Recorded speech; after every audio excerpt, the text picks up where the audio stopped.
Salut à toutes et à tous et bienvenue dans cette nouvelle vidéo. Aujourd'hui on est mardi, il est 18 h, donc c'est l'heure des conseils et astuces Flutter et Dart.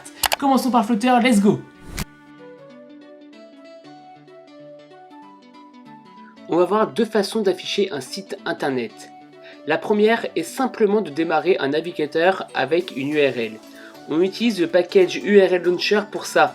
On l'ajoute dans le plusfake.yaml. Pour Android, il ne faut pas oublier d'ajouter une permission Query All Packages dans le fichier Android Manifest qui se trouve dans le dossier Android App src main. Pour iOS, on ajoutera la base des URL que nous voulons ouvrir dans le fichier info.playlist dans la clé ls application queries schemes. Ensuite, nous pouvons utiliser le package. Pour ça, nous pouvons voir la méthode _launch_url qui vérifie si on peut ouvrir l'URL avec la fonction canLaunch et lance URL avec la fonction launch. Au moment où nous cliquons sur le bouton, un navigateur démarre avec le site internet que nous avons demandé. C'est parfait, les utilisateurs peuvent accéder à ma chaîne YouTube et s'abonner.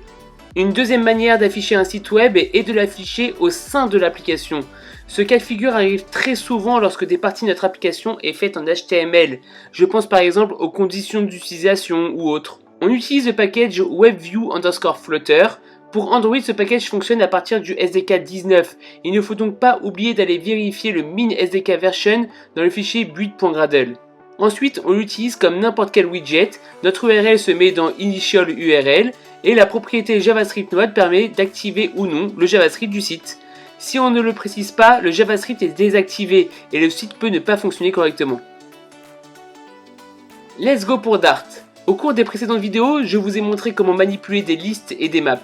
Aujourd'hui, c'est au tour des sets. La différence est que dans un set, on ne peut pas avoir des doublons. Une liste se construit avec des crochets comme ceci. En revanche, un set se construit avec des accolades. Vous voyez ici que nous avons un warning car j'ai deux fois le mot pig.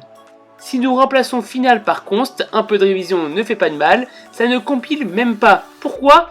La raison est simple, les consts sont renseignés au moment de la compilation et non de l'exécution, rappelez-vous. Donc, nous avons directement une erreur. Une petite astuce pour trier un set est d'utiliser split_reset qui est un set trié.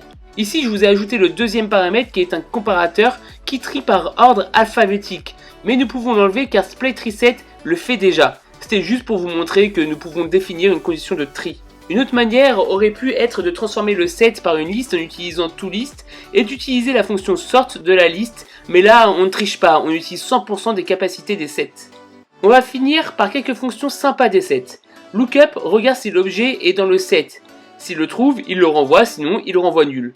Intersection permet de retourner un nouveau set avec les éléments en commun entre les deux sets. Différence au contraire permet d'envoyer les éléments qui ne sont pas dans le set que nous passons en paramètres.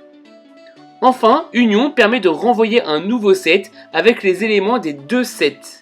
N'oubliez pas le pouce bleu et le commentaire, et si vous n'êtes toujours pas abonné à la chaîne, n'oubliez surtout pas de le faire en activant la cloche pour manquer aucune de mes prochaines vidéos. Moi je vous dis à demain 18 h, ciao ciao.